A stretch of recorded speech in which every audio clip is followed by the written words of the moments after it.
0,4 litres, c'est la consommation annuelle des Québécois en cidre, une moyenne qui est largement sous la moyenne canadienne. Donc, comment on fait pour amener les Québécois à consommer davantage de cidre? Par où on commence? À quoi on réfléchit? Quelle stratégie on adopte? On écoute nos experts en marketing.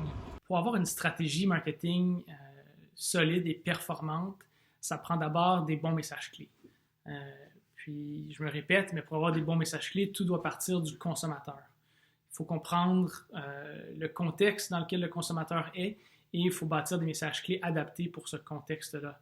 Le but n'est pas de parler de votre marque le plus fort possible au plus de gens possible, mais plutôt une bonne stratégie va faire en sorte que vous allez être en mesure de parler de votre marque à la bonne personne, au bon moment, de la bonne manière. Donc, ça prend des messages adaptés au contexte de consommation, au moment de consommation de votre consommateur.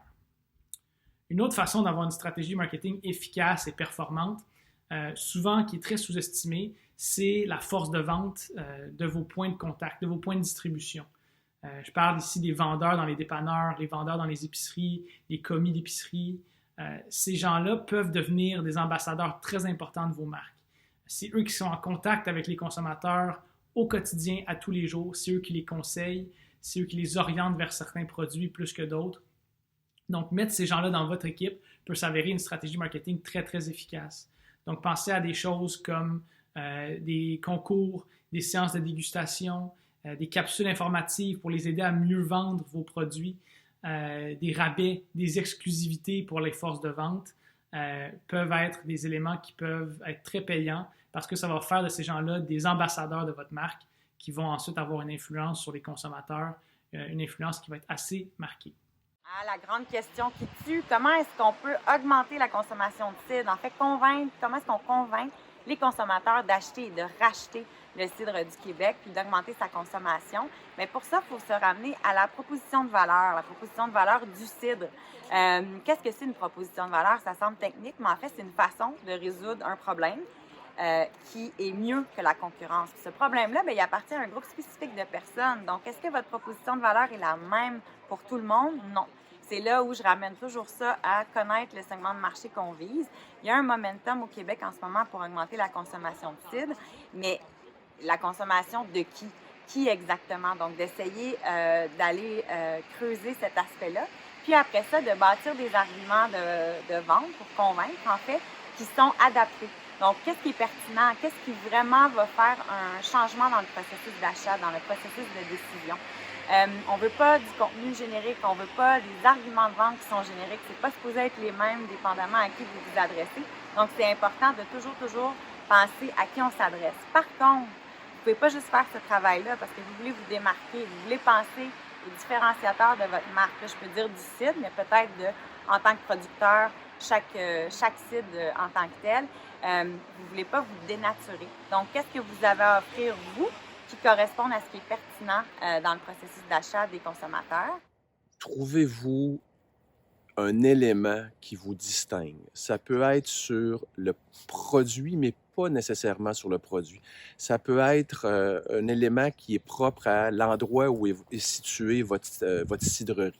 Vous pouvez être dans un coin charmant qui permet de bâtir une expérience qui va se différencier des autres producteurs. Et lorsque vous commencez à raconter cette histoire-là, les gens vont vous découvrir en fonction de cet élément-là qui vous distingue.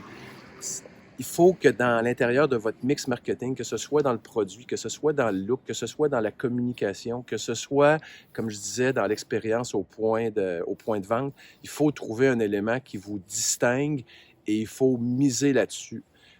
La plus grande erreur qu'on essaie de faire, je pense, en marketing, c'est exploiter également en communication, c'est d'essayer de plaire à tout le monde, à tout point de vue.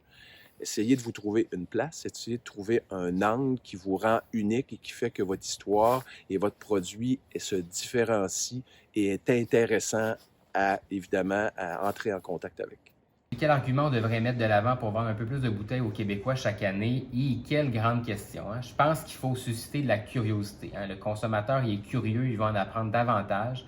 Une fois qu'on a déterminé à quel client on veut parler, quel produit on veut mettre de l'avant, suscitons cette curiosité-là. Hein. Mettons de l'avant votre méthode de fabrication, votre histoire, générons des partenariats avec d'autres marques pour développer des produits uniques. Hein. Le consommateur est curieux, il est avide de ce genre de produits-là.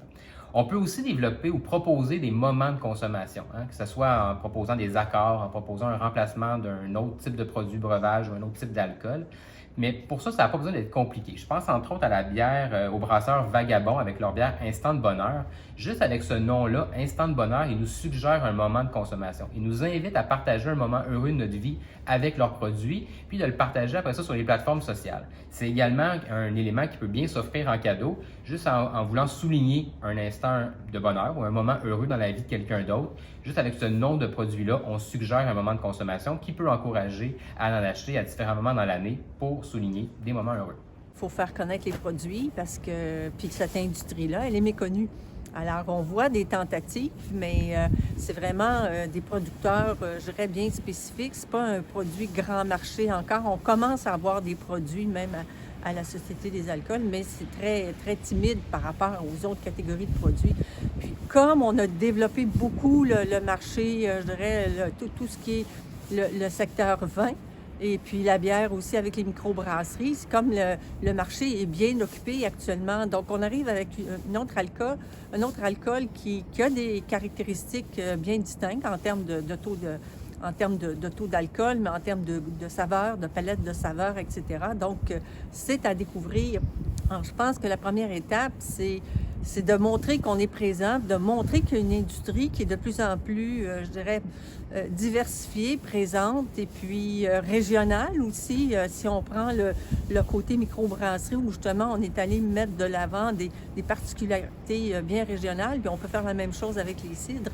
Alors, se faire connaître, avoir une voix commune aussi, parce qu'il y a la promotion de l'industrie, puis après ça, il y a la promotion de production ou de marques spécifiques. Alors, je pense que les producteurs ont avantage d'abord à se regrouper et parler d'une voix commune pour faire connaître la présence de, je dirais, la vitalité de cette industrie-là grandissante au Québec, puis aussi la variété des produits. Puis après ça, on peut décliner au niveau des produits spécifiques. Mais je pense qu'il y a vraiment un effort à faire pour faire connaître la vitalité de cette industrie-là et aussi la particularité de cette industrie. Et pour pousser plus loin, moi, je vous invite à tester vos messages. Il y a des gens qui achètent déjà vos produits. Est-ce que vous ne pouvez pas rester en contact avec eux et leur demander pourquoi ils ont acheté et même racheté si vous avez cette information-là? Si vous ne l'avez pas, essayez de l'avoir. Maintenant, c'est possible avec les technologies. Plus loin encore, si vous voulez développer de nouveaux arguments de vente ou refaire un peu votre pitch, essayez de le tester avant d'investir soit en publicité ou en communication pour pouvoir passer le message et éventuellement d'augmenter la consommation de cidre au Québec.